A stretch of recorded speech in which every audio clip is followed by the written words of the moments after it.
Howdy folks, I'm Gene the Pink Panther, and today we're going to be playing Super Mario Bros. On the Nintendo Entertainment System. This is a 2D platformer game, as you can probably guess. I mean, even people who don't play video games usually know who Mario is. Anyway, this is Mario. He's awfully small, isn't he? Well, once he eats this mushroom, he'll turn into Super Mario. And you can see his mustache a lot more clearly. So the basics of the game are you push I believe it's the A button to jump. I could be wrong, I haven't used the Nintendo controller in so long. But you push, I believe it's the button on the right. You push the button on the right to jump, then the button on the left to run and shoot fireballs. In order to shoot fireballs, you have to be this guy here, Fireball Mario. Basically, he ate a flower, or he's holding a flower, I'm not sure how it works. For some reason, and he can shoot fireballs when you push the B button, or the A button, the button on the left. Again, I'm going to stop talking about the controller, because as you can tell, I can't remember. The fireballs are great for this, because for some reason in this Mario game, and it's not like this for all Mario games, but in this one, when you jump onto an enemy, and then you try to hop on an enemy right next to it, for some reason, I always miss and end up getting hit. And that's something that drives me nuts. So instead I either avoid the enemies or else I shoot them with the fireballs. And as you can see, the first level's over pretty darn fast. So what you do is more aspects of the gameplay, I guess I should say, is you jump into blocks. Certain blocks, like this one here, are hidden blocks where you can just keep jumping and jumping and jumping and getting coins. They usually have about 7 to 13 coins, somewhere in between there. And then there are the breakable blocks that you've been seeing for a while now. Then there are ones that hold hidden items like the Starman here. The Starman turns you invincible and turns you into a seizure-rific type of Mario. It's crazy, isn't it? So yeah, basically it's running and jumping into blocks and on top of enemies. It looks fairly simple, I'm sure. Well, I know it looks simple. I'm looking at it right now as we play. And all that, but this one's actually a pretty hard one. It's actually probably the hardest Mario game I've ever actually played. And I haven't played all of them, so I'm sure there are harder ones, but this one's pretty tough.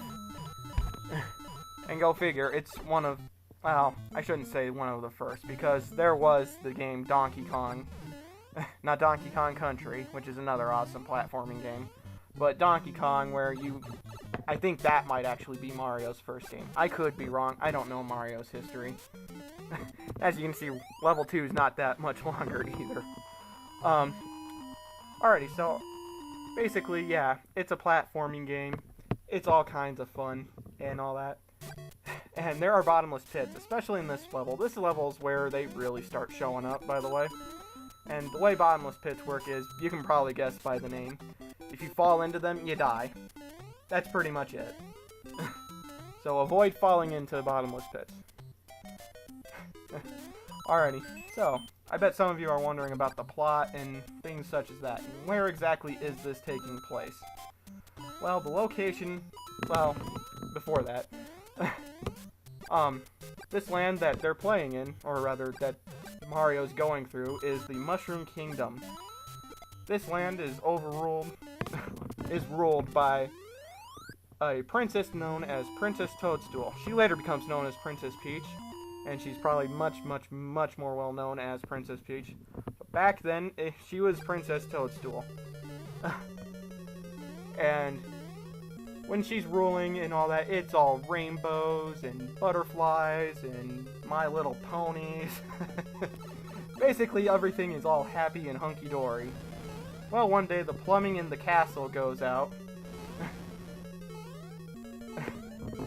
One day the plumbing in the castle goes out, and she has to call a plumber. So she calls Mario. Mario goes there charging her $50 an hour. He's really slacking off because, you know, that's just what he does. He figures, I can get more money out of her because she's friggin' loaded. So he slacks off and all that, and while he's on the job, she actually gets kidnapped by this really big turtle guy who breathes fire. You actually just saw him a couple seconds ago. And I'm sorry, I'll go into more depth about the castle levels and whatnot later on. I just want to get the plot out of the way. Anyway, she gets kidnapped by the big turtle, fire-breathing turtle dragon guy. known as King Koopa. What is he king of? I'm guessing the turtle people. And all that. He's probably the one who actually gave birth to the Ninja Turtles before they fell in the ooze. Anyway, he kidnaps her and takes her off to some castle somewhere in the middle of nowhere. Oh, before I go any further, that's a vine. This is the only vine in the game that I know of, but it takes you to this cloud world or this cloud part that is filled with coins. And the coins, when you get 100, you get a 1-up, and that's why I'm going for as many as I can, because I'm actually not very good at this game. Don't worry, I beat it just fine, and rather quickly, I think. But yeah, I'm not actually very good at it. Anyway, so back to the plot. Where was I? Right, he kidnaps her, and all that, and Mario finds out about this, and he's like, ah, crap, no one's gonna be able to pay me. I better go and get her. So he goes off and goes and gets her, chases after King Koopa to recover the princess so he can get paid, because he's a plumber, he loves mushrooms, he needs money, man. So he goes through level after level, world after world, to try and get her, to try and save her. And that's essentially the plot of the game, and pretty much every other Mario game. Now, the location of the Mushroom Kingdom, it's in the pantry, you know, that one piece of bread in the package that always gets left behind. Usually it's the butt end, you know, the part with all the crust. It's the one that's been in there for a few months, and it's green and you're scared to touch it because it's all moldy and stuff. That's where the Mushroom Kingdom's located. Alrighty. By the way, this is the first swimming level. The swimming levels are actually rather annoying. However, though, this one, in every Mario game, I should stress that, in every Mario game. But this one's not that bad because those blooper guys, the squid things that move kind of like they're jumping up, those won't actually hit you if you just walk around along the very bottom of the level. And the fish, they're so easy to dodge that, you know, I'm not even going to bother with them. So, we're actually almost done with this video. I'm sorry that the whole video was me explaining the plot, I guess, and the controls. I guess I'll go more into gameplay in part 2. But for now, those flags, when you jump, you want to try and hit the highest point, of the flag pole, so that way you get more points. Oh, this level. This level actually isn't that bad, but it can be very claustrophobic and make you stress out if you're not careful. It's very rare for these guys to hit you if you're running and jumping. But, oh man, I barely made that, didn't I? But yeah, it's very rare that they actually hit you, but if you stop, then every now and then one will try and hit you.